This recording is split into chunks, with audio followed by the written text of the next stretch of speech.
ክብራን አበው ሊቃውንተ ቤተክርስቲያን በየማይረጋችሁ አባቶቼ ካህናት፣ በአገልግሎት የምትመስሉኝ ወንድሞቼ መምህራን ወንጌል፣ ወንድሞቼ ዲያቆናት፣ የእግዚአብሔር ልጆች፣ የድንግል ማርያም ወዳጆች እንደምን አመሻችሁ። በቸርነቱ ሳይገባን የኃጢአታችንን ብዛትና የሰውነታችንን ክፋት ተመልክቶ ሳያጠፋን እድሜ ለንስሐ ሰጥቶ እኔን ካለሁበት አምጥቶ እናንተንም እዚያ ቆይቶ ዳግም በቅድስናው ስፍራ ሰብስቦ ስሙን እንድንጠራ ቃሉንም እንድንሰማ ይፈቀደልን የአባቶቻችን የቅዱሳን አምላክ የሰራዊት ጌታ እግዚአብሔር ስለማይነገረው ስጦታው ክብርና ምስጋና ይግባው። የእናታችን የእመቤታችን የቅድስተ ቅዱሳን የድንግል ማርያም የወላዲተ አምላክ ረድኤትና በረከት ለዘላለሙ በሁላችን ላይ አድሮ ይኖር። በቅድሚያ አምላካችን እግዚአብሔር በቸርነቱ ጠብቆ እንኳን ለጻድቁ አባታችን ለአቡነ ተክለ ሃይማኖት ዓመታዊ ልደት መታሰቢያ ክብረ በዓል በሰላምና በጤና አደረሰን አደረሳችሁ። ስለዚህ ያደረሰን አምላካችን እግዚአብሔርን ሁላችንም እናመስግነው። አምላካችን እግዚአብሔር ምስጋናችንን ይቀበልልን። የምስጢር ባለቤት እግዚአብሔር አምላካችን ለሁላችንም ምስጢሩን ገልጦ ያስተምረን። በጨለማ የሄደ ሕዝብ ብርሃን አየ። ትንቢተ ኢሳይያስ ምዕራፍ 9 ቁጥር 2። ለዛሬ አምላካችን እግዚአብሔር እንደረዳን መጠን በሚኖረን ጊዜ የምንማርበት የትምህርታችን ርዕስ ይሆናል። ዛሬ በዚህ ርዕስ ለመማር የመረጥንበት ምክንያታችን በቤተ ክርስቲያናችን ስርዓት መሰረት ከታኅሳስ 7 ቀን አንስቶ እስከ ታኅሳስ 26 ቀን ያለው ጊዜ ዘመነ ስብከት ይባላል። የዚህ የዘመነ ስብከት ሁለተኛው ሰንበትና ሳምንት ብርሃን ይባላል።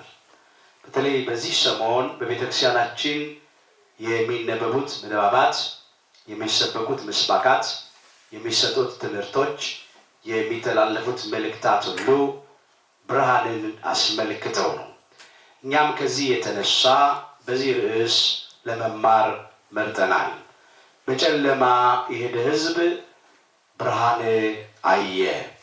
ትንቢተ ኢሳይያስ ምዕራፍ 9 ቁጥር 2። በዚህ ርዕስ ውስጥ በመጀመሪያ ስለዚህ ብርሃን ቅዱሳን ነቢያት ከተናገሩት ክፍል ጥቂት ነገር አንስተን እንመለከታለን። ሁለተኛ ይሄ ብርሃን የተባለ ማን እንደሆነ እንመለከትና ይሄ ብርሃን ለዓለም እንዴት አድርጎ እንዳበራ ከተመለከትን በኋላ ዛሬ እኛ ከዚህ ልንማር የሚገባው ነገር ምን እንደሆነ አንስተን ትምህርታችንን እንጠቀልለዋለን። አምላካችን እግዚአብሔር በነገር ሁሉ ማስተዋልን ይስጠን። እስቲ ከኔ ጋር በሉ፣ በጨለማ ሄደ ሕዝብ በሉ ብርሃን አየ። ትንቢተ ኢሳይያስ ምዕራፍ 9 ቁጥር 2 ርዕሳችን ነው። በዚህ ስፍራ ይህንን ቃል የተናገረው ልዑለ ቃል እየተባለ የሚጠራው ከአራቱ አበይት ነቢያት መካከል አንዱ የሆነው ነቢየ እግዚአብሔር ቅዱስ ኢሳይያስ ነው። ነቢዩ ቅዱስ ኢሳይያስ ይህንን ቃል ከእግዚአብሔር አግኝቶት ተናግሮታል። በጨለማ የሄደ ሕዝብ ብርሃን አየ፣ በሞት ጥላ አገር ለኖሩ ብርሃን ወጣላቸው ነው ያለው። ጨለማ ያለው የትኛውን ጨለማ እንደሆነ እናያለን። በጨለማ የሄደ ሕዝብ ደግሞ ያየው ብርሃን የትኛውን ብርሃን እንደሆነ እንመለከታለን። የሞት ጥላ አገርም የተባለ ምን እንደሆነ፣ በሞት ጥላ አገር ለኖሩትም ደግሞ የወጣላቸውን ብርሃን እንመለከታለን። አምላካችን እግዚአብሔር በድንገት ወይም በአጋጣሚ ያደረገው ነገር የለም። ሁሉ የተከናወነው በውበት ነው። ነገሩን ሁሉ በጊዜው አድርጎ ሰራው ይላል እዚህ መጽሐፈ መክብብ ምዕራፍ 3 ቁጥር 11 ላይ። ሁሉ በውበት ነው የተከናወነው። ሊሆን የነበረው ነገር ከመሆኑ አስቀድሞ ተነግሯል። ቅዱሳን ነቢያት ከእግዚአብሔር አግኝተው ወደፊት ሊሆን ያለውን ነገር ተናግረዋል። ለቅዱሳን ነቢያት አምላካችን እግዚአብሔር የራቀውን አቀረበላቸው፣ ለኛም ያቀርብልን። የረቀቀውን አጎላላቸው፣ ለኛም ያጉላልን። የተሰወረውን ምስጢር ገለጠላቸው፣ ለኛም ይግለጥልን።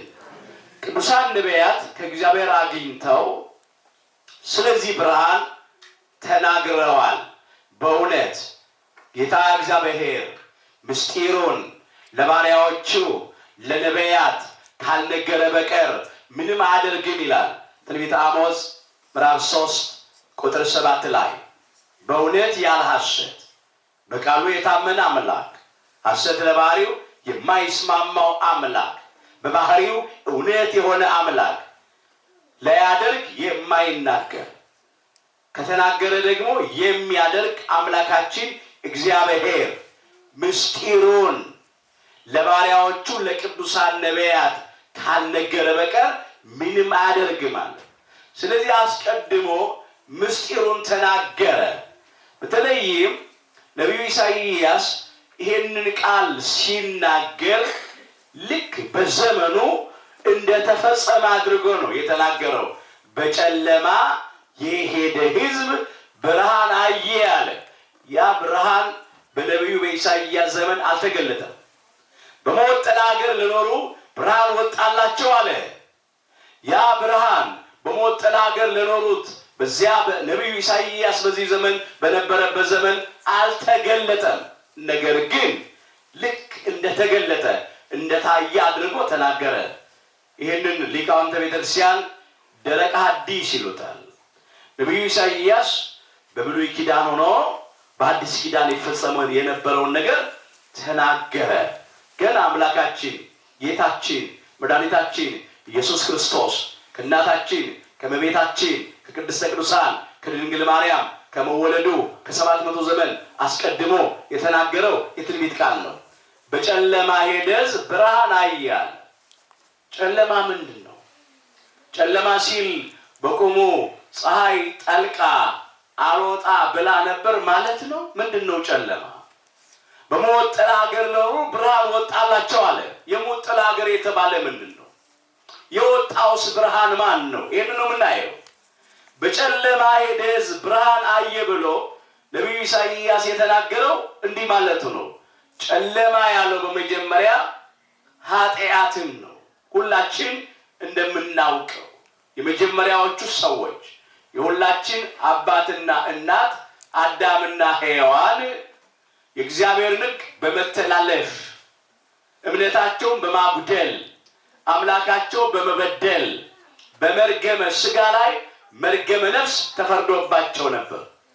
በእነሱ ብቻ አይደለም፣ በእኛም በልጆቻቸው ላይ ጭምር ኃጢአት በአንድ ሰው ምክንያት ወደ ዓለም ገባ ይላል እዚህ ሮሜ ምዕራፍ 5 ቁጥር 12 ላይ ማለት ነው። በመጀመሪያ ጨለማ የተባለው የኃጢአት ጨለማ ነው። አዳምና ልጆቹ በሙሉ በኃጢአት ጨለማ ውስጥ እንኖር ነበረ። ነቢዩ ኢሳይያስ እዚህ ላይ የሚናገረው የኃጢአትን ጨለማ ነው። በጨለማ ኃጢአት የሄደ ሕዝብ ማለት ነው። የጽድቅ ብርሃን ኢየሱስ ክርስቶስን አየ ማለት ነው። ብርሃን ያለው ደግሞ ጽድቅን ነው፣ እውነትን ነው። ይህ የጽድቅ ብርሃን የተባለ የእውነት ብርሃን የተባለ አምላካችን ጌታችን መድኃኒታችን ኢየሱስ ክርስቶስ ነው። በኃጢአት ጨለማ የሄድን የሰው ልጆች የጽድቅን ብርሃን ኢየሱስ ክርስቶስን አየን። ነቢዩ ኢሳይያስ በሚናገርበት ጊዜ እናየው ዘንድ ስለነበረ ነው። ተገልጦ ዓለሙን ያድን ዘንድ ስለነበረው ነው ትንቢትን የተናገረው። ሌላው በጨለማ የሄደ ሕዝብ ብርሃን አየ ሲል ጨለማ ያለው ሞትን ነው። እስቲ በሉ የኃጢአት ደሞዝ በሉ ሞት ነው። ሮሜ ምዕራፍ 6 ቁጥር 23 ላይ ተመዝግቧል። የኃጢአት ደሞዙ ምንድን ነው? ሞት ነው። ሌላው ጨለማ ያለው የሞትን ጨለማ ነው። በኃጢአት ጨለማ ውስጥ ነበር። ደግሞ በሞት ጨለማ ተይዘን ነበር። በሞት ጨለማ የሄደ ሕዝብ የሕይወት ብርሃን ኢየሱስ ክርስቶስን አየ ማለት ነው። ብርሃን የተባለ የሕይወት ብርሃን ኢየሱስ ክርስቶስ ነው። እውነት ነው። ብርሃንም የሰው ሕይወት ነበረች ይላል በዚህ በዮሐንስ ወንጌል ምዕራፍ 1 ቁጥር 4 ላይ ብርሃንም የሰው ሕይወት ነበረች። ይቺ ብርሃን የተባለች የሰው ሕይወት አምላካችን ጌታችን መድኃኒታችን ኢየሱስ ክርስቶስ ለኛ የሚሰጠን የሚያድለን የሕይወት ብርሃን ነበር። እሱ የነፍሳችን ብርሃን ስለሆነ ማለት ነው። የነፍሳችን ብርሃን ነው። የሕይወታችን ብርሃን ነው። እንዲህ ተብሎ ይጠራል። በሞት ጨለማ ሄደስ የሕይወትን ብርሃን አየ ማለት ነው። ለምን? ኃጢአት በአንድ ሰው ምክንያት ወደ ዓለም ገባ ይላል። በኃጢአትም ሞት ይላል። ሁሉ ኃጢአትን ስላደረጉ ሞት ለሰው ሁሉ ደረሰ ተብሎ ነው የተጻፈው። ሁላችንም በሞት ጨለማ ውስጥ ነበርን። ስለዚህ የሕይወትን ብርሃን አምላካችን ጌታችን መድኃኒታችን ኢየሱስ ክርስቶስን አየን ማለት ነው። ሌላው ጨለማ ያለው መቃብርን ነው። በስጋ ሞቶ ወደ መቃብር መውረድ ተፈርዶብን ስለነበረ በመቃብር ጨለማ ውስጥ ተይዘን ተውጠን ለነበር ነው ለኛ የትንሣኤን ብርሃን አየን። የትንሣኤ ብርሃን ወጣልን። የትንሣኤ ብርሃን ደግሞ አምላካችን ጌታችን መድኃኒታችን ኢየሱስ ክርስቶስ ነው። እርሱ ራሱ እንዲህ እንዳለ አነ ውእቱ ትንሣኤ ወሕይወት አለ። ትንሣኤና ሕይወት እኔ ነኝ አለ በዮሐንስ ወንጌል ምዕራፍ 11 ቁጥር 25 ላይ አምላካችን ጌታችን መድኃኒታችን ኢየሱስ ክርስቶስ ትንሣኤና ሕይወት ነው። ለዚህ ነው የሕይወት ብርሃንን አየነው፣ የትንሣኤ ብርሃንን አየነው የምንለው። ሌላው በሞት ጥላ አገር ለኖሩ ብርሃን ወጣላቸው ነው የሚለው። የሞት ጥላ አገር የተባለ ደግሞ ሲኦል ነው። በስጋ ሞቶ ወደ መቃብር መውረድ ብቻ አይደለም ተፈርዶብን የነበረው፣ በነፍስ ደግሞ ሞቶ ወደ ሲኦል መውረድ ተፈርዶብን ነበር። የሞት ሞት ማለት ነው። በሞተ ስጋ ላይ ሞተ ነፍስ፣ በርደተ መቃብር ላይ ርደተ ሲኦል የተፈረደብን ነበርን። በስጋ ሞተን ወደ መቃብር እንወርድ ነበር፣ በነፍስ ሞተን ደግሞ ወደ ሲኦል እንወርድ ነበረ። ጨለማ ያለው የሞት ጥላ አገር ያለው ሲኦልንም ነው። በሲኦል በሞት ጥላ አገር ለኖሩት የነጻነት ብርሃን ኢየሱስ ክርስቶስ ወጣልን፣ ይወለድልን ዘንድ ነበረውና ይህንን ማለት ነው። ሲኦል የሞት ጥላ አገር ነው። አምላካችን ጌታችን መድኃኒታችን ኢየሱስ ክርስቶስ ደግሞ የነጻነት ብርሃን ነው። ሌላው በጨለማ ሄደ ሕዝብ ብርሃን አየ። በሞት ጥላ አገር ለኖሩ ብርሃን ወጣላቸው ተብሎ የተነገረው እንዲህ ነው። ጨለማ ያለው የዚህን ዓለም የጨለማውን ገዢ ዲያብሎስን ነው። ዲያብሎስን የዚህ ዓለም የጨለማው ገዢ ይለዋል። የክፋት አባት፣ የሐሰት አባት፣ የኃጢአት አባት ዲያብሎስን የዚህ ዓለም የጨለማው ገዢ ይለዋል መጽሐፍ።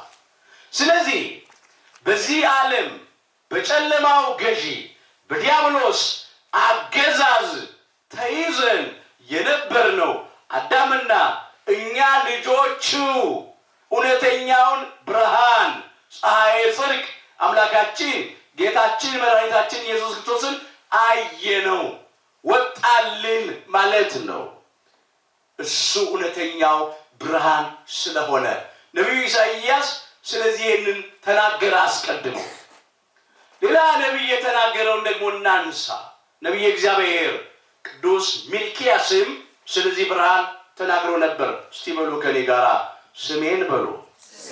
ለምትፈሩት ለእናንተ የጽድቅ ፀሐይ ትወጣላችኋለች። ትንቢተ ሚልክያስ ምዕራፍ 4 ቁጥር 2 ላይ ተመዝግቧል። ነቢየ እግዚአብሔር ቅዱስ ሚልክያስ ይህንን ቃል ከእግዚአብሔር አግኝቶ ተናገረው። ስሜን ለምትፈሩት ለእናንተ አለው። ለጊዜው ለእስራኤል ዘሥጋ የተነገረ ቃል ነው። ፍጻሜው እስራኤል ዘነፍስ ለምንባል ለአዲስ ኪዳን እስራኤሎች፣ ለእኛ ለክርስቲያኖች በሙሉ የተነገረ ቃል ነው። ስሜን ለምትፈሩት ለእናንተ የጽድቅ ፀሐይ ትወጣላችኋለች። የጽድቅ ፀሐይ ወጣላችኋል። አሁን የጽድቅ ፀሐይ የእውነት ፀሐይ የተባለ አማናዊ ብርሃን የተባለ አምላካችን ጌታችን መድኃኒታችን ኢየሱስ ክርስቶስ ነው። ሌላ ፀሐይ እንዳታስቡ። ፀሐይ የጽድቅ ኢየሱስ ክርስቶስ ነው። አማናዊ ብርሃን ኢየሱስ ክርስቶስ ነው። ስለዚህ የተነገረ ቃል ነው። ፈውስም በክንፎቿ ውስጥ ይሆናል አለ። ይህ ፀሐይ የሚፈውስ የሚያድን መድኃኒተ ሥጋ ወነፍስ የሆነ ብርሃን ስለሆነ ፈውስም በክንፎቿ ውስጥ ይሆናል አለ። እናንተም ትወጣላችሁ አለ። ከሲኦል ከባርነት ቤት ነፃ ትወጣላችሁ ሲል ነው። እንደ ሰባም እምቦሳ ትፈነጫላችሁ ይላል። በደስታ ትዘላላችሁ ሲል ነው። ይሄ በነቢያቱ የተነገረ የትንቢት ቃል ነበረ። ክቡር ዳዊትም ፈኑ ብርሃነከ ወጽድቀከ እያለ ይማጸን ይለምን ነበረ። ብርሃንንና ጽድቅህን ላክ ይል ነበረ። ብርሃን ወልድን፣ እውነት ጽድቅ የተባለ ወልድን ልጅህን ላክ እያለ ዘምሯል። ይሄ ነው ፍጻሜ ያገኘው። ስለዚህ ብርሃን፣ ስለዚህ ፀሐይ መጥምቀ መለኮት ቅዱስ ዮሐንስ እንዲህ ብሎ መሰከረ።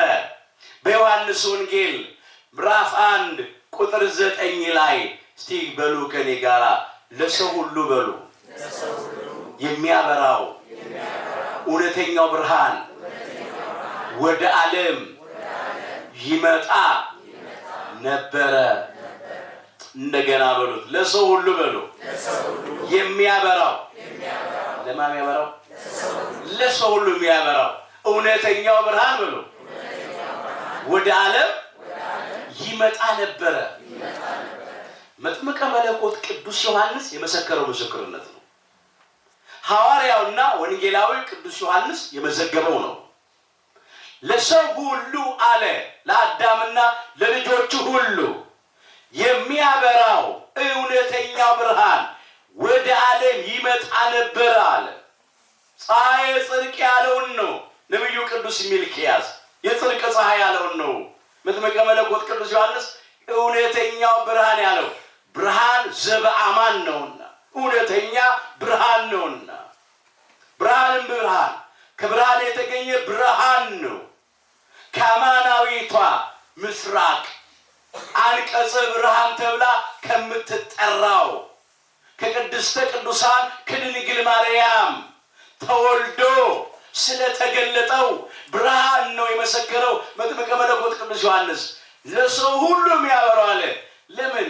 ያለ ልዩነት ሁላችንም በጨለማ ኃጢአት፣ በጨለማ ሞት፣ በጨለማ መቃብር፣ በጨለማ ሲኦል ውስጥ በጨለማ ገዢ በዲያብሎስ አገዛዝ ተውጠን ተይዘን ስለነበረ በጨለማ ለነበርነው በሙሉ ሊያበራ ይሄ እውነተኛው ብርሃን አማናዊ ብርሃን ፀሐይ ጽድቅ ኢየሱስ ክርስቶስ ወደ ዓለም መጣ። ቅዱስ ያሬድ ከዚህ ነው የወሰደው። ብርሃን ዘመጻ ውስተ ዓለም አለ። ወደ ዓለም የመጣ ብርሃን አለው። አሁን ወደ ዓለም መጣ ሲል በዓለም የለም ማለት አይደለም። ወደ ዓለም መጣ የሚለው ምስጢረ ስጋዌን ነው፣ ነገረ ተዋሂዶን ነው። ከቅድስት ሥላሴ አንዱ አካል አካላዊ ቃል እግዚአብሔር ወልድ በባህሪ አባቱ በእግዚአብሔር አብ ፈቃድ፣ በባህሪ ሕይወቱ በእግዚአብሔር መንፈስ ቅዱስ ፈቃድ፣ በራሱም በእግዚአብሔር ወልድ ፈቃድ ከሰማይ ሰማያት መውረዱን ከቅድስተ ቅዱሳን ከድንግል ማርያም ከስጋዋ ስጋ ከነፍሷ ነፍስ ነስቶ በተዋሂዶ ከብሮ በቤተልሔም ዋሻ ተወልዶ በጠባብ ደረት በአጭር ቁመት ተወስኖ መገለጡን መታየቱን ሲያጠይቅ ወደ ዓለም መጣ ነው እንጂ በዓለም የሌለ ሆኖ አይደለም። በዓለምም ነበረ ይላል ይቀጥልና፣ በዓለም የለም እንዳያስነሳ እንደዚህ አይነት ጥያቄ። በዓለምም ነበረ ይላል። እርሱ ያልነበረበት ዘመን የለም፣ የማይኖርበትም ዘመን አይኖርም። ከዘላለም እስከ ዘላለም ሕያው ነው። በዓለምም ነበረ አለና ዓለሙም በእርሱ ሆነ ይላል። ዓለሙ በማን ሆነ? በእርሱ ሆነ። ዓለሙ በእርሱ ሆነ። ይህንን የሚታየውን ዓለም ካለመታየት ወደ መታየት፣ ካለመኖር ወደ መኖር አምጥቶ የፈጠረ እሱ ነው። ሰማይን ያለ ባላ ምድርንም ያለ ካስማ የዘረጋ እርሱ ነው። ዓለምን በመዳፉ የያዘ አምላክ ነውና የሚታዩትንም የማይታዩትንም ፈጥሮ የሚገዛ አምላክ ስለሆነ እዚያው ከፍ እንበል። የዮሐንስ ወንጌል ምዕራፍ 1 ቁጥር 3 ላይ እስቲ በሉ፣ ሁሉ በሉ፣ በእርሱ ሆነ፣ ከሆነውስ አንዳችስ እንኳ ያለ እርሱ አልሆነም። ይህ የሚነገረው ለባህሪ አምላክ ለእግዚአብሔር ብቻ ነው። ለፍጡር አይነገርም። ይሄ ለፈጣሪ የሚነገር ቃል ነው። ሁሉ በእርሱ ሆነ አለ፣ ከሆነውስ አንዳችስ እንኳ ያለ እርሱ አልሆነም። ይህንን የተናገረው እዚህ ስፍራ ላይ ስለ አካላዊ ቃል ስለ እግዚአብሔር ወልድ ነው። ምን ብሎ ይጀምራል? በመጀመሪያ ቃል ነበረ ይላል።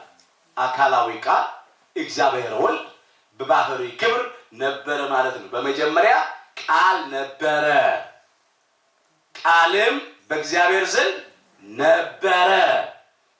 ቃል የተባለ ዝሩ ቃል አይደለም፣ አካላዊ ቃል እግዚአብሔር ወልድ ከባህሪ አባቱ ከእግዚአብሔር አብና ከባህሪ ሕይወቱ ከእግዚአብሔር መንፈስ ቅዱስ ጋር በባህሪ ክብር ነበረ ማለት ነው። ቃልም በእግዚአብሔር ዘንድ ነበረ ይልና ቃልም እግዚአብሔር ነበረ ይላል። ቃል ማን ነበረ? እግዚአብሔር ነበረ። ቃል የተባለ አካላዊ ቃል እግዚአብሔር ወልድ ነበረ።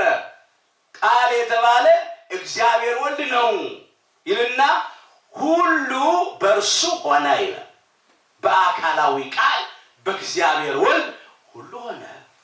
ለዚህ ነው ዓለሙም በእርሱ ሆነ ያለ ወረድ ብሎ ሁሉ በእርሱ ሆነ። ከሆነውስ አንዳችስ እንኳ ያለ እርሱ አልሆነም።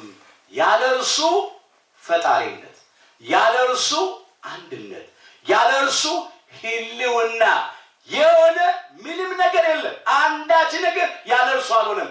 ሁሉ በእርሱ ሆነ። ወደ ዓለም ይመጣ ነበር ያለው በዓለም የሌለ ሆኖ ሳይሆን ዓለምን ለማዳን ሲል በስጋ ማርያም ተወልዶ የመገለጡን ነገር ነው የሚያጠይቀው። ይሄድና ምን ይላል እዚህ ዮሐንስ ወንጌል ምዕራፍ 1 ቁጥር 14 ላይ ቃልም ስጋ ሆነ። አምላክ ምን ሆነ? ሰው ሆነ። ሰው ምን ሆነ? አምላክ ሆነ። ይሄ መጣ ማለት ይሄ ነው። እንደሚመጣ ተነግሮ ነበር። በጨለማ የደስ ብርሃን አየ፣ በሞት ጥላ አገር ኖሩ ብርሃን ወጣላቸው ተብሎ የተነገረው ቃል እኮ ነው የተፈጸመው። ስሜን ለምትጠሩት ለእናንተ የጽድቅ ፀሐይ ትወጣላችኋለች የተባለው ቃል እኮ ነው የተፈጸመው። ፀሐይ ከምስራቅ ወጥቶ ጨለማውን ዓለም እንደሚያበራው ፀሐይ ጽድቅ ኢየሱስ ክርስቶስ ከአማናዊቷ ምስራቅ ከቅድስተ ቅዱሳን ከድንግል ማርያም ተወልዶ ለዓለሙ ሁሉ አበራ። ይሄ ነው የሆነው። ይሄ ብርሃን ማን ነው ስንል አምላካችን ጌታችን መድኃኒታችን ኢየሱስ ክርስቶስ ነው። አነ ውእቱ ብርሃኑ ለዓለም አለ።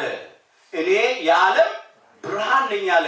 የዮሐንስ ወንጌል ምዕራፍ 8 ቁጥር 12 ላይ አምላካችን ጌታችን መድኃኒታችን ኢየሱስ ክርስቶስ ነው የዓለም ብርሃን። ሌላ ብርሃን አይደለም። ወይ እግዚአብሔር በቀን ላይ ያሰለጠነው ትልቁ ብርሃን ፀሐይ አይደለም። ወይም እግዚአብሔር በሌሊት ያሰለጠናቸው ጨረቃና ከዋክብት አይደሉም። ስለዛ ብርሃን አይደለም የተነገረው። ብርሃን ራሱ አምላካችን ጌታችን መድኃኒታችን ኢየሱስ ክርስቶስ ነው። እኔ የዓለም ብርሃን ነኝ አለ። ይሄ ብርሃን ነው የተገለጠው። ይሄ ብርሃን ነው የታየው። ነቢዩ ኢሳይያስ በጨለማ የደስ ብርሃን አየ፣ በሞት ጥላ አገር ለኖሩ ብርሃን ወጣ አስቀድሞ ትንቢት የተናገረው ስለዚህ ብርሃን ነው። ነቢዩ ቅዱስ ሚልክያስ ስሜን ለምትፈሩት ለእናንተ የጽድቅ ፀሐይ ይወጣላችኋል ብሎ የተናገረው ስለዚህ ስለ ፀሐይ ጽድቅ ስለ ኢየሱስ ክርስቶስ ነው። ለሰው ሁሉ የሚያበራው እውነተኛው ብርሃን ወደ ዓለም ይመጣ ነበር ብሎ መጥምቀ መለኮት ቅዱስ ዮሐንስ የመሰከረው ስለዚህ ስለ ብርሃን ስለ ኢየሱስ ክርስቶስ ነው። ይሄ ብርሃን ዘኢይትነገር ነው። የማይነገር ብርሃን ነው። ከቋንቋ በላይ ነው። ብርሃን ዘኢይጠፍ ነው። የማይጠፋ ብርሃን ነው። ጠፈር ደፈር የማይከለክለው ብርሃን ነው። ጨለማ ያላሸነፈውና የማያሸንፈው ያልቀረበው የማይቀርበው የማያገኘው ብርሃን ነው። ለዘወትር የሚያበራ ብርሃን ነው። ለዘላለም የሚያበራ ብርሃን ነው። የሕይወት ብርሃን ነው። ይሄንን ማለት ነው። ይሄ ብርሃን ከቅድስተ ቅዱሳን ከድንግል ማርያም ከወላዲተ አምላክ ተገለጠ ለዓለም ሁሉ ሊያበራ በኃጢአት ጨለማ ውስጥ በሞት ጨለማ ውስጥ በመቃብር ጨለማ ውስጥ በሲኦል በሞት ጥላ ሀገር ውስጥ በጨለማው ገዢ በዲያብሎስ አገዛዝ ለነበርነው ሁሉ ሊያበራ የነፍሳችን ብርሃን ክርስቶስ ከመቤታችን ከቅድስተ ቅዱሳን ከድንግል ማርያም ተወልዶ ተገለጠልን። ለሁላችን ሊያበራ ማለት ነው። ይሄ ብርሃን እንዴት አበራ? ይሄንን የምናየው ሌላው ብርሃን አምላካችን ጌታችን መድኃኒታችን ኢየሱስ ክርስቶስ ነው። እንዴት አበራልን? እስቲ በሉ ከኔ ጋር ብርሃንም በሉ በጨለማ ይበራል፣ ጨለማም አላሸነፈውም። የዮሐንስ ወንጌል ምዕራፍ 1 ቁጥር 5 ሰምታችሁ ታውቃላችሁ? ጨለማ የማያሸንፈው ብርሃን። የፀሐይ ብርሃን ሁላችን እናውቃለን። የፀሐይ ብርሃን 12 ሰዓት በቀን ያበራል። ከዚያ በጨለማ ይሸፈናል፣ ይሸነፋል። አንዳንድ ጊዜ በቀንም ራሱ ጠፈር ደፈር ይከለክለዋል። አንዳንድ ጊዜ ፀሐይ ራሱ በደመና ይጋረዳል። ግርዶሽ አይታችሁ አታውቁም? ደመና ሲጋረደው ፀሐይ አይታችሁ አታውቁም? ይጋረዳል። ይሄ ብርሃን በጨለማ ይበራል አለ። ጨለማ ግን ምን አላለው? አላሸነፈው። ይሄ ብርሃን ጨለማ ያላሸነፈውና የማያሸንፈው ብርሃን ነው። ይሄ ብርሃን ጨለማ ያልቀረበውና የማይቀርበው ብርሃን ነው። ጨለማ ያላሸነፈው ብርሃን አምላካችን ጌታችን መድኃኒታችን ኢየሱስ ክርስቶስ ነው። ብርሃን በጨለማ ይበራል አለ። ጨለማው አላሸነፈውም አለ። የጽድቅ ብርሃን እውነተኛው ብርሃን አምላካችን ጌታችን መድኃኒታችን ኢየሱስ ክርስቶስ የኃጢአት ጨለማ በሰለጠነበት በዚህ ዓለም ውስጥ በራ። ተወልዶ በስጋ ማርያም ተገለጠ። በዚህ ምድር ላይ ተመላለሰ። ግን ጨለማ ኃጢአት አልቀረበውም፣ አላገኘውም፣ አላሸንፈውም ማለት ነው። ለምን? ኃጢአት ለባህሪው አይስማማውም፣ እንከን አይወጣለትም፣ ነውር ነቀፋ አይገኝበትም። እርሱ ንጹሐ ባህሪ ነው። እርሱ ጻድቀ ባህሪ ነው። እርሱ ኃጢአትን ሊያስወግድ እንደተገለጠ ታውቃላችሁ ይላል። በእርሱም ኃጢአት የለም ይላል። አንደኛ ዮሐንስ ምዕራፍ 3 ቁጥር 5 ላይ እስቲ በሉ ከኔ ጋር እርሱ በሉ ኃጢአትን ሊያስወግድ እንደተገለጠ ታውቃላችሁ። በእርሱም ኃጢአት የለም። ይሄ ነው የጽድቅ ብርሃን አምላካችን ኢየሱስ ክርስቶስ የተገለጠው የኃጢአትን ጨለማ ሊገፍ ሊያስወግድ ሊያርቅ ነው። በእርሱ ዘንድ ኃጢአት የለም። ኃጢአት አላገኘውም። ኃጢአት አልቀረበውም። በገቢር በድርጊት በስራ በነቢብ በቃል በንግግር በሐልዮ በሐሳብ በምኞት የኃጢአት ጨለማ አልቀረበውም፣ አላገኘውም፣ አላሸነፈውም። የመጀመሪያው እሱ ነው። ብርሃን በጨለማ ይበራል፣ ጨለማ ምን አላለው? አላሸነፈውም። ሌላው ብርሃን በጨለማ ይበራል፣ ጨለማም አላሸነፈውም። ሌላው ጨለማ ያለው ሞት ነው። ብርሃን አምላካችን ጌታችን መድኃኒታችን ኢየሱስ ክርስቶስ የሕይወት ብርሃን ነው። የሕይወት ብርሃን ኢየሱስ ክርስቶስ በፈቃዱ ዓለምን ለማዳን በሥጋ ሞተ። የማይሞተው ሞተ። ሞትን ይሽረው ዘንድ ሞተ። ሙታንን ያድን ዘንድ ሞተ እንዳሉ ሊቃውንቱ እነ ቅዱስ ዲዮስቆሮስ በቅዳሴያቸው የሕይወት ብርሃን አምላካችን ጌታችን መድኃኒታችን ኢየሱስ ክርስቶስ በሥጋ ሞተ። ሞት ጨለማ ነው ብለናል። ሞተ በሥጋ በኃጢአት ምክንያት አይደለም የሚሞተው፣ እኛን ኃጢአተኞቹን ሊያድነን ነው። ሞቶ ግን በሥጋ ሞት ጨለማ ክርስቶስን አላሸንፈው፣ ሞትን አሸንፈው፣ ሞትን ድል አደረገው፣ ሞትን ዋጠው፣ ሞትን ለዘላለም ይውጣል ተብሎ ተነግሮለት ስለነበር አምላካችን ጌታችን መድኃኒታችን ኢየሱስ ክርስቶስ ሞታችንን በሞቱ ሻረልን። አስቀድመን አይተናል እኮ ትንሣኤና ሕይወት እኔ ነኝ አለ። ለጊዜው የተናገረው የ4 ቀን ሬሳ አልዓዛርን ባስነሳው ጊዜ፣ ፍጻሜው ግን አምላካችን ጌታችን መድኃኒታችን ኢየሱስ ክርስቶስ ሞትን ድል እንደሚያደርግ የተናገረው ቃል፣ መቃብርንም ድል እንደሚያደርግ የተናገረው ቃል ነው።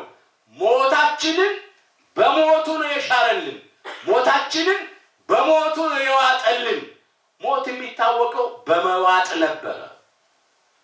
አምላካችን ጌታችን መድኃኒታችን ኢየሱስ ክርስቶስ ግን የኛን ሞት በሞቱ ዋጠው፣ የኛን ሞት በሞቱ ሻረው። ስለዚህ ብርሃን የሕይወት ብርሃን ኢየሱስ ክርስቶስ በጨለማ ውስጥ ይበራል። በሥጋ ሞተ፣ ግን ሞት ጨለማ የሕይወት ብርሃን ክርስቶስን ምን አላለው? አላሸነፈው። ሞትን አሸንፎታል። ሞትን ድል አድርጎታል። ለው ጨለማ ያለው እነሆ መቃብርን ነው። መቃብር ጨለማ ነው። ብርሃን ያለው ትንሣኤ የሆነውን ክርስቶስን ነው። የትንሣኤ ብርሃን አምላካችን ጌታችን መድኃኒታችን ኢየሱስ ክርስቶስ በመቃብር ጨለማ ውስጥ በራ። 3 ቀን 3 ሌሊት በሥጋ ሞቶ በጎልጎታ መቃብር ተቀበረ። ብርሃን በጨለማ ይበራል። የትንሣኤ ብርሃን ኢየሱስ ክርስቶስ በመቃብር ጨለማ ውስጥ በራ፣ በሥጋ ሞቶ ተቀበረ ማለት ነው። ግን መቃብር ጨለማ አላሸነፈውም። መቃብር ጨለማ ይዞ አላስቀረውም። በ3ኛው ቀን ሞትን ድል አድርጎ መግነዝ ፍቱልኝ፣ መቃብር ክፈቱልኝ ሳይል በኃይሉና በስልጣኑ ተነሳ። ቅዱሳን መላእክት እንዲህ እንዳሉ ሕያውን አምላክ ከሙታን መካከል ስለምን ትፈልጉታላችሁ?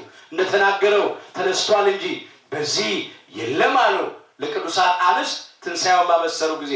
የሉቃስ ወንጌል ምዕራፍ 24 ቁጥር 5 ላይ መቃብሩ ባዶ ነው፣ ድንጋዩ ተንከባሏል፣ የአመፃ መዝገብ ተገልብጧል፣ የሞት መውጊያ ተሰብሯል።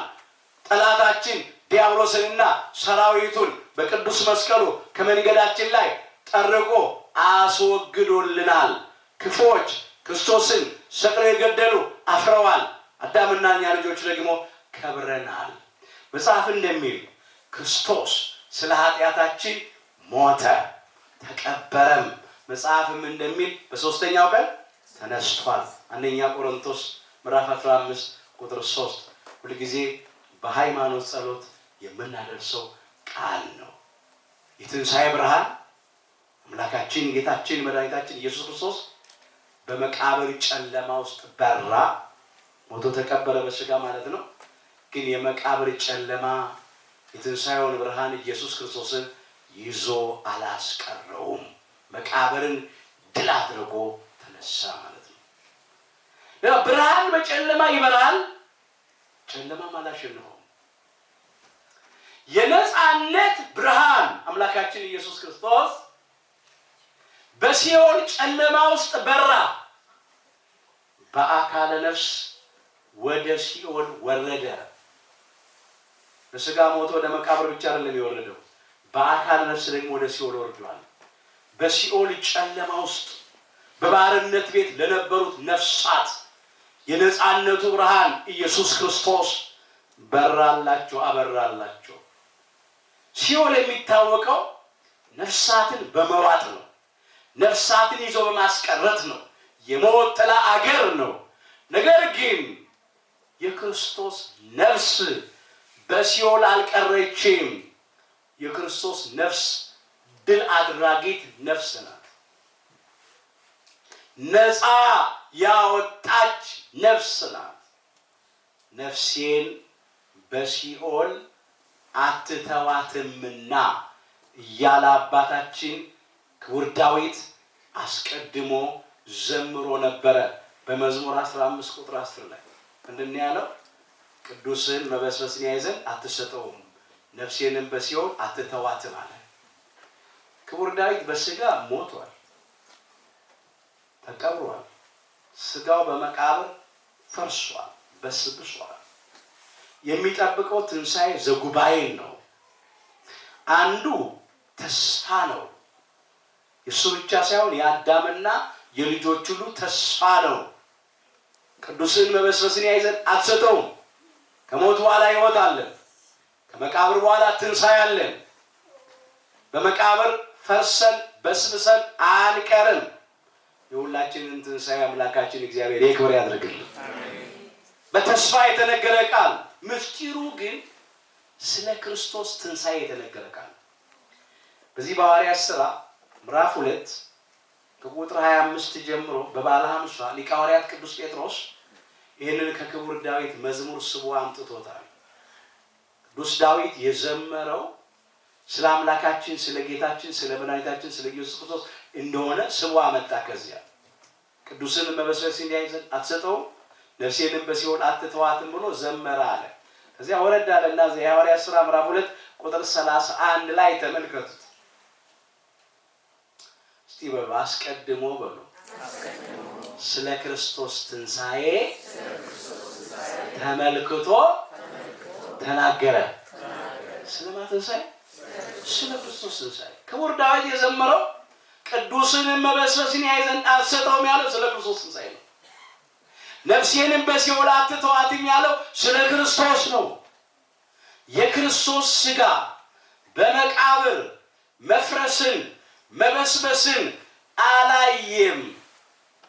ቅዱስ ሥጋውን ከቅድስት ነፍሱ ጋር አዋሂዶ በስልጣኑና በኃይሉ ተነስቷል።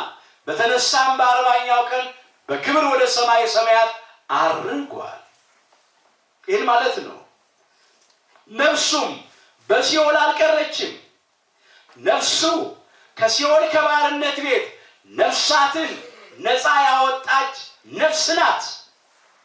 ነፍሴን በሲኦል አትተዋትም ያለው ስለ ክርስቶስ ነው። ቅዱስንም መበስበስን ያይ ዘንድ አትሰጠውም የተባለው ስለ ክርስቶስ ትንሣኤ ነው። ስለዚህ ብርሃን፣ የትንሣኤ ብርሃን፣ የነፃነት ብርሃን ኢየሱስ ክርስቶስ በጨለማ ይበራል። በሲኦል ጨለማ ውስጥ በራ። በሲኦል ጨለማ ለነበሩት ነፍሳት አበራ።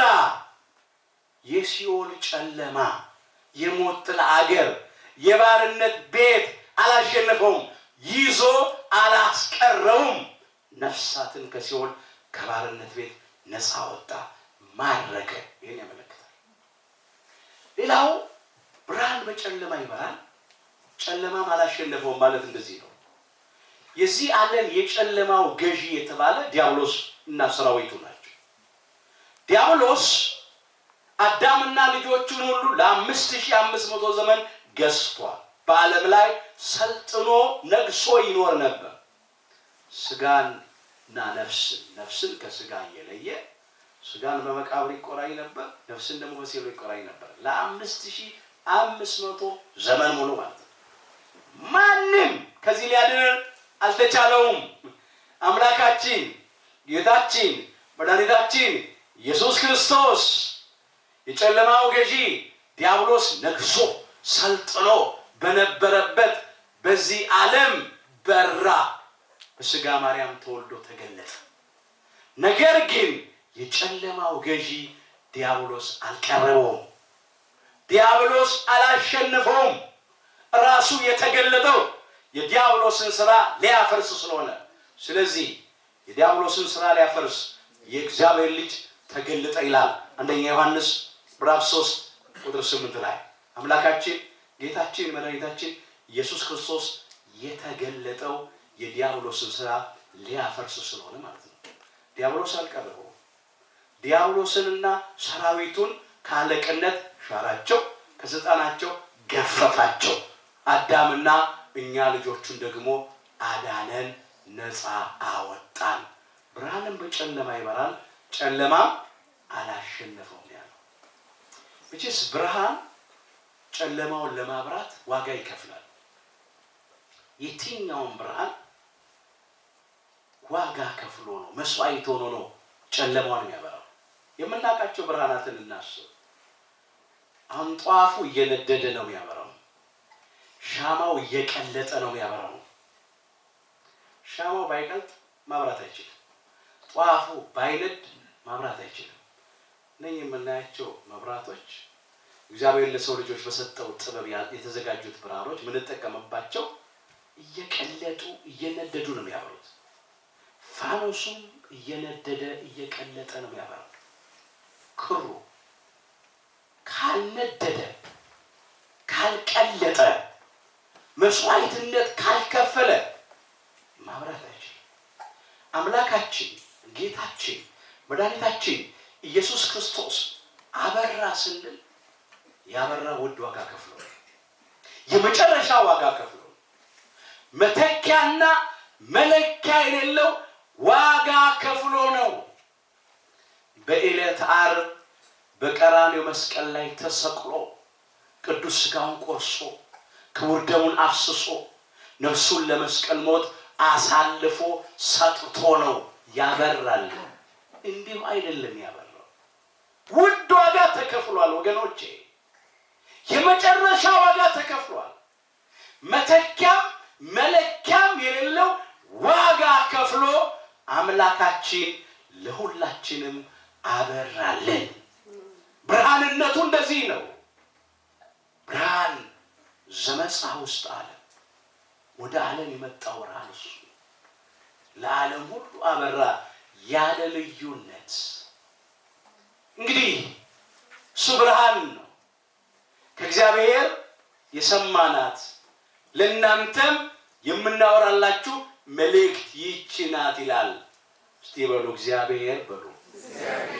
ብርሃን ነው፣ ጨለማም በእርሱ ዘንድ የለም። አንደኛ ዮሐንስ ምዕራፍ 1 ቁጥር 5 እግዚአብሔር ምንድን ነው? ብርሃን ነው። አሁን ስለዚህ ብርሃን ነው የምናየው። ብርሃን ስንል ስለ እግዚአብሔር ወልድ ብርሃን ነው የምናየው። እግዚአብሔር ብርሃን ነው አለ። የምን ብርሃን? የጽድቅ ብርሃን፣ የሕይወት ብርሃን፣ የትንሣኤ ብርሃን፣ የነጻነት ብርሃን፣ እውነተኛው ብርሃን ነው። እግዚአብሔር ብርሃን ነው። ጨለማም በእሱ ዘንድ ከቶ የለም። በእሱ ዘንድ የኃጢአት ጨለማ የለም። ኃጢአት ለባህሪው አይስማማም። በእሱ ዘንድ የሞት ጨለማ የለም። እሱ የሕይወት ብርሃን ነው። በእሱ ዘንድ የመቃብር ጨለማ የለም። ለምን? እርሱ የትንሣኤ ብርሃን ነው። በእርሱ ዘንድ የባርነት ጨለማ የለም። ለምን? እሱ የነጻነት ብርሃን ነው። በእርሱ ዘንድ የጨለማው ዓለም ገዢ ዲያብሎስ ስልጣንና ቦታ የለውም። ተሽሯል፣ ወድቋል፣ ተሸንፏል። እውነተኛው ብርሃን እሱ ስለሆነ እግዚአብሔር ብርሃን ነው፣ ጨለማም በእርሱ ዘንድ የለም ነው የሚለው። ይህንን ብርሃን የተገለጠውን ብርሃን ለዓለም ሁሉ ያበራውን ብርሃን እንዴት አድርገን እንከተለው? ይህንን ነው የምናነሳው። እመኑ በብርሃን ይላል፣ ከመ ትኩኑ ውሉደ ብርሃን ይላል። እስቲ በሉ የብርሃን ልጆች እንድትሆኑ በሉ። በብርሃኑ እመኑ። የዮሐንስ ወንጌል ምዕራፍ 12 ቁጥር 36 የብርሃን ልጆች እንደሆኑ የብርሃን ልጆች እንድትሆኑ በምኑ መኑ በብርሃኑ እመኑ። በፀሐይ ብርሃን አይደለም፣ በጨረቃ ብርሃን አይደለም፣ በከዋክብት ብርሃን አይደለም። ምናምነው ብርሃን ሆኖ በአምላካችን በጌታችን በመድኃኒታችን በኢየሱስ ክርስቶስ ነው። ምን እንድትሆኑ? የብርሃን ልጆች እንድትሆኑ። የብርሃን ልጆች እንድንሆን በብርሃኑ እንመን። መጥምቀ መለኮት ቅዱስ ዮሐንስን ምን ይለዋል? ወንጌላዊ ቅዱስ ዮሐንስ ሲመዘግብ ዮሐንስ የሚባል አንድ ሰው ነበረ ይላል። እዚያ ዮሐንስ ወንጌል ምዕራፍ 1 ቁጥር 6 ጀምሮ ስትመለከቱ ስለ መጥምቀ መለኮት ስለ ቅዱስ ዮሐንስ ነው የሚጽፈው። ዮሐንስ የሚባል አንድ ሰው ነበር ይላል። ስለ ካህኑ ስለ ዘካርያስና ስለ ቅድስት ኤልሳቤጥ ልጅ ስለ መጥምቀ መለኮት ስለ ቅዱስ ዮሐንስ ነው የሚጽፈው። ሰዎች ሁሉ በእርሱ እንዲያምኑ ይህ ስለ ብርሃን ሊመሰክር ለምስክርነት መጣ ይላል። ሰዎች ሁሉ በእርሱ እንዲያምኑ በብርሃኑ እንዲያምኑ ስለ ብርሃን ሊመሰክር ስለምን ሊመሰክር? ስለ ብርሃን ስለ ኢየሱስ ክርስቶስ ሊመሰክር ለምስክርነት መጣ። ስለ ብርሃን ሊመሰክር መጣ እንጂ እርሱ ብርሃን አልነበረም ይላል። ምን ማለቱ ነው? መጥምቀ መለኮት ቅዱስ ዮሐንስ በባህሪው ብርሃን አልነበረም። የመጥምቀ መለኮት የቅዱስ ዮሐንስ ብርሃንነቱ የጸጋ ነው። የአምላካችን የጌታችን የመድኃኒታችን የኢየሱስ ክርስቶስ ብርሃንነቱ የባህሪው ነው፣ የራሱ ነው። ፀሐይ አሁን የራሷ ብርሃን አላት። ጨረቃ ብርሃኑን ከማን ነው የምትወስደው? ከፀሐይ። የቅዱሳን ብርሃንነት ከፀሐይ ጽድቅ ከኢየሱስ ክርስቶስ በጸጋ ያገኙት። የአምላካችን የጌታችን የመድኃኒታችን የኢየሱስ ክርስቶስ ብርሃንነቱ ግን የባህሪው ነው፣ የራሱ ገንዘቡ ነው። ከማንም ያልተቀበለው የራሱ ገንዘቡ። ስለዚህ መጥምቀ መለኮት ቅዱስ ዮሐንስ ስለ ብርሃን ሊመሰክር መጣ እንጂ እሱ ብርሃን አልነበረም ያለው ለዚህ ነው። የመጥምቀ መለኮት የቅዱስ ዮሐንስ ብርሃንነት የጸጋ ነው። የአምላካችን የጌታችን የመድኃኒታችን የኢየሱስ ክርስቶስ ብርሃንነቱ ግን የባህሪው ነውና ነው። አንትሙ ውእቱ ብርሃኑ ለዓለም ብሏቸዋል እኮ ቅዱሳን ሐዋርያትን። እናንተ የዓለም ብርሃን ናችሁ። የማቴዎስ ወንጌል ምዕራፍ 5 ቁጥር 14 ላይ ሲናነጻጽረው ምን አለ አምላካችን ኢየሱስ ክርስቶስ? አነ ውእቱ ብርሃኑ ለዓለም፣ እኔ የዓለም ብርሃን ነኝ። እኔ የዓለም ብርሃን ነኝ ሲል የእርሱ ብርሃንነት የባህሪው ነው። ከዚያ ለቅዱሳን ሐዋርያት ደግሞ ሰጣቸው። እናንተ የዓለም ብርሃን ናችሁ አላቸው። በጸጋ ተሰጣቸው ማለት ነው። አምላካችን ጌታችን መድኃኒታችን ኢየሱስ ክርስቶስን ብርሃን ነው ስንል እሱ በባህሪው ብርሃን ነው። ቅዱሳንን የዓለም ብርሃን ናቸው ስንል የነሱ ብርሃንነት የጸጋ ነው። እንግዲህ አምላካችን ጌታችን መድኃኒታችን ኢየሱስ ክርስቶስ ብርሃን ነው። የብርሃን ልጆች እንድትሆኑ በብርሃኑ እመኑ ነው ያለው። እኛ የኢትዮጵያ ኦርቶዶክሳዊ ተዋሕዶ ልጆች ወንዶቹ በ40 ቀን ሴቶቹ በ80 ቀን ከማኅፀነ ዮርዳኖስ ከጸጋ መንፈስ ቅዱስ ዳግም በጥምቀት ተወልደን በሜሮን ከብረን እግዚአብሔርን በልጅነት ክብር አይተናል። ለመንግሥተ ሰማያት ክብር ታጭተናል። ስለዚህ በብርሃኑ ስላመንን የብርሃኑ ልጆች ነን። በክርስቶስ ክርስቲያን በወልድ ውሉድ ተሰኝተናል። ይሄ ብርሃን እግዚአብሔር ወልድ ኢየሱስ ክርስቶስ ነው ብለን አምነናል። ከባህሪ አባቱ ከእግዚአብሔር አብ ከባህሪ ሕይወቱ ከእግዚአብሔር መንፈስ ቅዱስ ጋር የተካከለ አንድ አምላክ ነው ብለን አምነናል። የኃያላን ኃያል የጌቶች ጌታ የአማልክት አምላክ የነገስታት ንጉሥ ነው ብለን አምነናል። በባህሪው ሞት የሌለበት በመንግስቱ ችረትና እልፈት ለውጥ የሌለበት የዘላለም ንጉሥ የዘላለም አምላክ ነው ብለን አምነናል።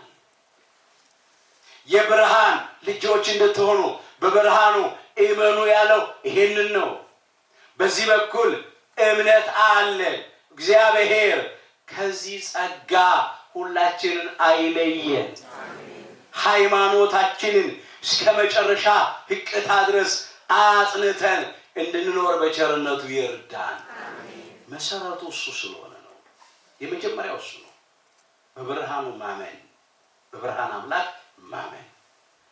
ሁለተኛው ከኛ የሚጠበቀው የብርሃን ልጆች ስለሆነ በብርሃን ስራ መመላለስ ነው። ሌሊቱ አልፏል ይላል፣ ቀኑም ቀርቧል ይላል። እንግዲህ የጨለማውን ስራ አውጥተን የብርሃንን ጋሻ ጦር እንልበስ ይላል። በቀን እንደሚሆን በአገባብ እንመላለስ ይላል።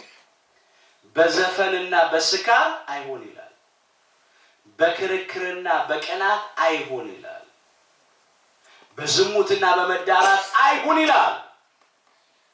ነገር ግን ጌታችን ኢየሱስ ክርስቶስን ልበሱት፣ ምኞቱንም እንዲፈጽም ለስጋ አታስቡ ይላል። እዚህ ሮሜ 13 ከቁጥር 11 ጀምሮ የተመዘገበውን ቃል ተመልከቱት። ሌሊቱ አልፏል ይላል። ለጊዜው ቅዱስ ጳውሎስ ይህንን የሚጽፍላቸው በሮም ለነበሩ ክርስቲያኖች ናቸው። የሮም ክርስቲያኖች ጣዖት አምላኪያን ነበሩ። አስቀድመው አላመኑም፣ በወንጌል ብርሃን አላመኑም፣ በክርስቶስ ብርሃን ቀድሞ ጣዖት አምላኪዎች ናቸው። ያለ ሕግ ያለ ስርዓት ስድ የሚኖሩ ነበሩ።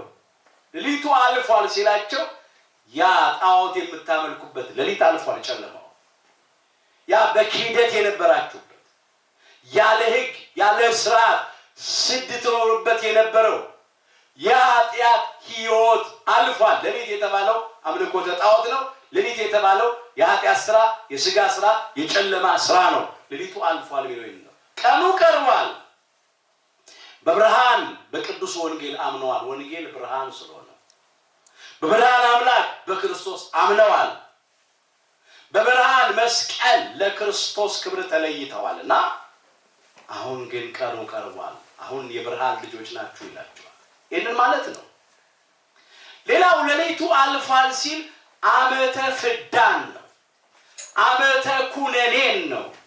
ለ5500 ዘመን አዳምና ልጆቹ በሙሉ በኃጢአት ጨለማ፣ በሞት ጨለማ፣ በመቃብር ጨለማ፣ በሲኦል ጨለማ፣ በጨለማው ዓለም ገዢ በዲያብሎስ አገዛዝ ወድቀን ተይዘን ስለነበረ ሌሊት ይለዋል። ያንን ጊዜ ሌሊቱ አልፏል። ዓመተ ፍዳን ዓመተ ኩነኔን ሌሊት ይለዋል። ቀኑ ቀርቧል ይላል። ብርሃን ወጥቷል። ብርሃን ተወልዷል። ብርሃን ተገልጧል። ብርሃን ኢየሱስ ክርስቶስ የጽድቅ ብርሃን፣ የሕይወት ብርሃን፣ የትንሣኤ ብርሃን፣ የነጻነት ብርሃን፣ እውነተኛው ብርሃን ተወልዷል፣ ተገልጧል። ዓመተ ምሕረትን ያጠይቃል። ደግሞ ቀኑ ቀርቧል። እንግዲህ የጨለማውን ስራ አውጥተን የኃጢአትን የስጋን ስራ አውጥተን ጥለን የብርሃንን ጋሻ ጦር እንልበስ ይላል። ከዚያ ያመጣዋል። የሌሊቱን ስራ በክርክር አይሆን ይላል። በቅናት አይሆን ይላል። በሰይጣናዊ ቅናት፣ በመዳራት አይሆን፣ በስካር አይሆን፣ በዘፈን አይሆን፣ በዝሙት አይሆን ይላል። ዘርዝሮታል። አሁን እኛ በብርሃን ስራ ነው ልንመላለስ የሚገባል፣ በጨለማ ስራ አይደለም። ሕይወታችንን ጠይቀው፣ ሕይወታችንን መርምረው። ስንቶቻችን በብርሃን ስራ እየተመላለስን ነው? ስንቶቻችን እንደ ቃሉ እየኖርን ነው? ፈቃዱንም እየፈጸምን ነው? አንዳንዶቻችን ገና በጨለማ ስራ ነው ያለነው፣ በኃጢአት ስራ ነው ያለነው፣ በስጋ ስራ ውስጥ ነው ያለነው። የብርሃን ልጆች ከሆንን በብርሃን ስራ ልንመላለስ ይገባናል። የጨለማውን ስራ አውጥታችሁ ጣሉ ነው የሚለው። እስቲ በዚህ ቃል መስታወትነት የራሳችንን ሕይወት እንመርምረው። የቱ ጋር ነው ያለነው? ምን እየሰራ ነው የምንመላለሰው? ሕይወታችን ምን ይመስላል? በትህትና ብርሃን፣ በይቅር ባይነት ብርሃን፣ በታማኝነት ብርሃን፣ በየዋህነት ብርሃን፣ በትዕግስት ብርሃን፣ በፍቅር ብርሃን ነው የምንኖረው? ወይስ በጸብ፣ በክርክር፣ በቂም በቀል፣ በሐሜት፣ በተንኮል፣ በሽንገላ ጨለማ ውስጥ ነው። አሁን ብርሃን ነው ስንል ብርሃን አምላካችን እግዚአብሔር ነው ስንል እኛም ደግሞ የብርሃን ልጆች ነን ስንል የብርሃንን ስራ እየሰራን መሆን አለበት። ፍሬ ከሌለው ከጨለማ ስራ ጋር አትተባበሩ ይላል እዚህ ኤፌሶን ምዕራፍ 5 ቁጥር 11 ላይ። ፍሬ ከሌለው ከጨለማ ስራ ጋር አትተባበሩ። ሁል ጊዜ ደስ ማሰኘት ያለብን እግዚአብሔርን ነው። እንደ ብርሃን ልጆች እየመረመራችሁ እግዚአብሔርን ደስ የሚያሰኘውን ነገር አድርጉ ነው የሚለው። እግዚአብሔርን ደስ የሚያሰኘውን ነገር ሁልጊዜ ሚዛናችን የእግዚአብሔር ቃል ይሁን፣ ቅዱስ ወንጌል ይሁን። ይሉኝታ አያዘን። በምንናገረው ቃል፣ በምናስበው ሐሳብ፣ በምንሰራው ስራ ደስ ማሰኘት ያለብን ሁልጊዜ እግዚአብሔርን ነው። እግዚአብሔር ደስ የማይሰኝበት ድርጊት ከሆነ ይቅር። እግዚአብሔር ደስ የማይሰኝበት ንግግር ከሆነ ይቅር ከአንደበታችን ያወጣ። ምን እሱ ብቻ እግዚአብሔር ደስ የማይሰኝበት ሐሳብም እንኳን ቢሆን ይቅር። በልብ የታሰበው ነው በአንደበት የሚነገረው። በልብ ሞልቶ ከተረፈው በአንደበት ይነገራልና። ስለዚህ ሁልጊዜ እግዚአብሔርን ደስ የሚያሰኘውን ነገር ለማድረግ መትጋት ነው። አሁን በብርሃን መመላለስ ማለት ይሄ ነው። ጨለማ እንዳይደርስባችሁ ብርሃን ሳለላችሁ በብርሃኑ ተመላለሱ ብሏል ክርስቶስ። ለጊዜው ለቅዱሳን ሐዋርያቱ ነው የሚነግራቸው ይሄንን። ዮሐንስ ወንጌል ምዕራፍ 12 ቁጥር 34 ጀምሮ የተመዘገበ ኃይለ ቃል ጨለማ እንዳይደርስባችሁ ብርሃን ሳለላችሁ በብርሃኑ ተመላለሱ ይላችኋል። እንዲህ ማለቱ ነው ምስጢሩ። ብርሃን ክርስቶስ እንደሆነ አይተናል። ጨለማ እንዳይደርስባችሁ ብርሃን ሳለላችሁ በብርሃኑ ተመላለሱ። ጥቂት ጊዜ አለ አለ አምላካችን ጌታችን መድኃኒታችን ኢየሱስ ክርስቶስ የማዳኑን ስራ ፈጽሞ የሚያርግበት ጊዜ ስለደረሰ ጥቂት ጊዜ አላችኋል።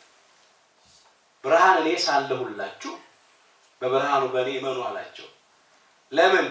ማንም የማይሰራበት የጨለማ ጊዜ ይመጣል አላቸው።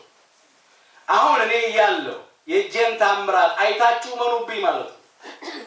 የቃሌን ትምህርት ሰምታችሁ እመኑብኝ ማለት ነው። እሱ ካረገ በኋላ ግን የእጁን ታምራት ማን ያሳያቸዋል? ስራውን ሰርቶ ስለሚሄድ። የቃሉን ትምህርት ማን ያስተምራቸዋል?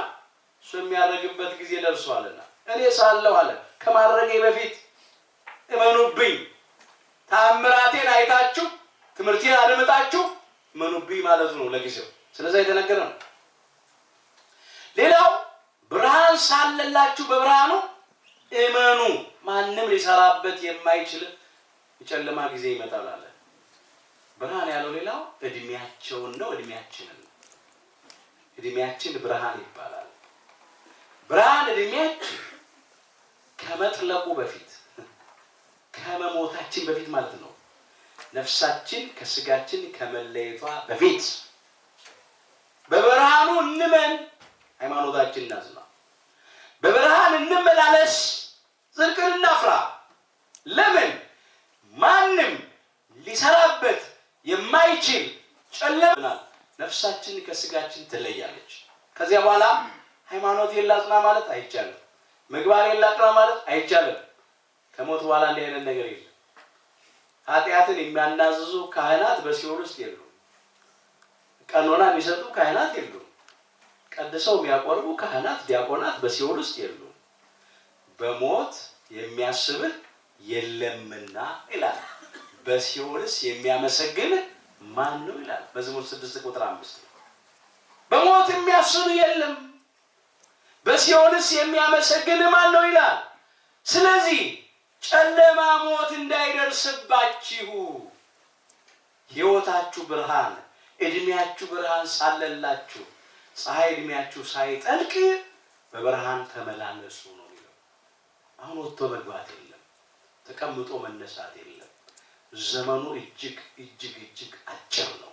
እድሜያችን ከሸማኔ መወርወሪያ ይልቅ እየቸኮለ ነው። ከሚሮጥ ሰው ይልቅ እየፈጠነ ነው። አሁን ታይቶ ኋላ የሚጠፋ እንፋሎት ነን። የጠዋት ላይ ጤዛ ነን። ተሰባሪ ሸክላዎች ነን። ስለዚህ አሁን በብርሃን ስራ እንመላለስ። የጨለማውን ስራ ሁሉ አውጥተን እንጣል። ለምን? እኛ የብርሃን ልጆች ነን። ማንም ሰው ከክርስቶስ ጋር ህብረት አለኝ ብሎ በጨለማ ስራ ቢመላለስ ክርስቶስን አላወቀው። ስለዚህ ህይወታችን ይመርመር። በየዓመቱ በዚህ ወቅት በዘመነ ስብከት ሁለተኛው ሰንበትና ሳምንት ብርሃን እያልን አብዝተን ስለ ብርሃን እንሰብካለን፣ ስለ ብርሃን እንዘምራለን፣ ስለ ብርሃን እንናገራለን። ብዙ ይነገራል ስለ ብርሃን። ግን ስንቶቻችን በዚህ ብርሃን አምነናል? ስንቶቻችን የዚህን ብርሃን ፈቃድ እየፈጸምን ያለነው? ራሳችንን መጠየቅ። እግዚአብሔር አምላካችን ከጨለማው ስራ አውጥቶ በብርሃን ስራ እንድንመላለስ ሁላችንን በቸርነቱ ይርዳል። በጨለማ ሄደስ ብርሃን አየ።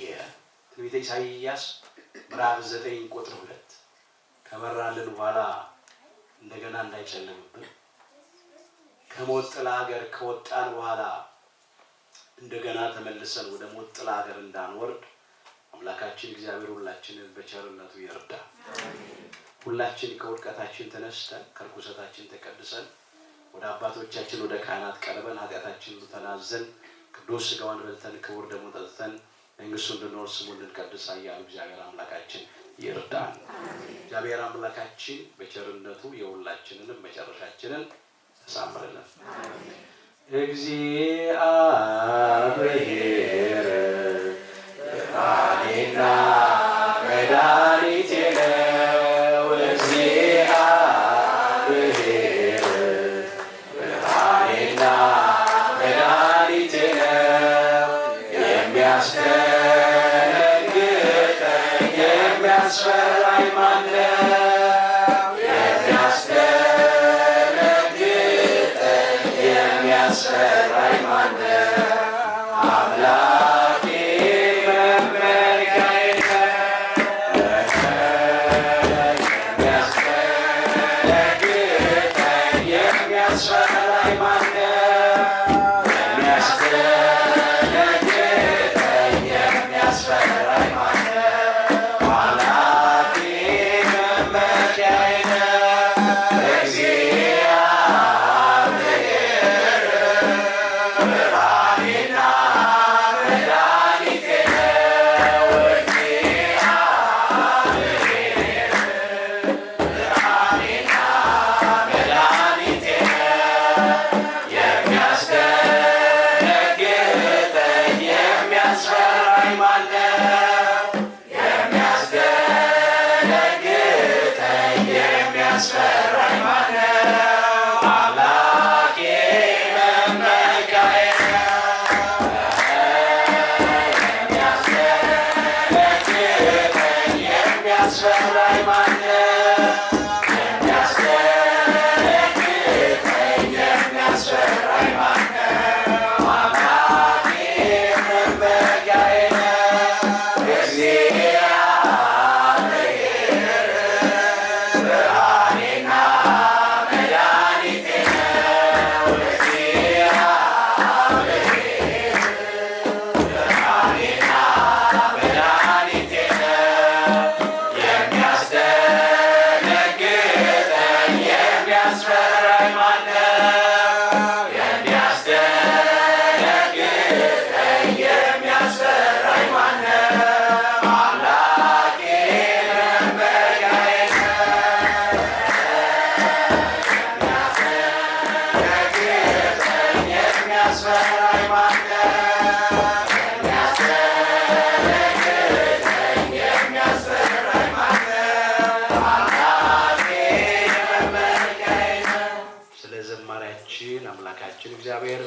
ሁላችንም ዝማሬ መላእክት ያሰማን።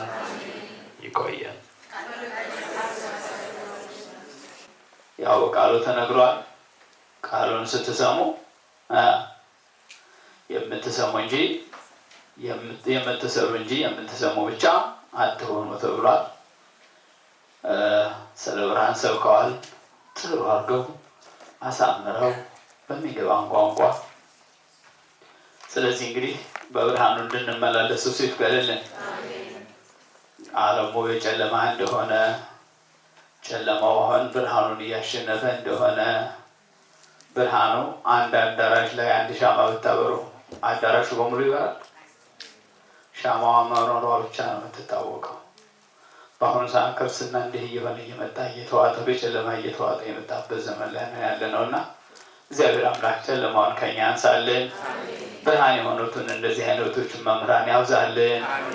በአቋማቸው የጸነው ከትናንት እስከ ዛሬ ያልተለወጡ ፍቅረ ነዋይ ያላሸነፋቸው ሁልጊዜ በዛው ጸንት ብለው የቆሙ እንዲህ አይነቶቹን እስከ ሞት የታመኑትን እግዚአብሔር አይንሳን። ከዚህ በመቀጠል ሰበካ ጉባኤው መልእክት አለ። መልእክቱን ከሰማን በኋላ ወደ ፍጻሜው እንሄዳለን።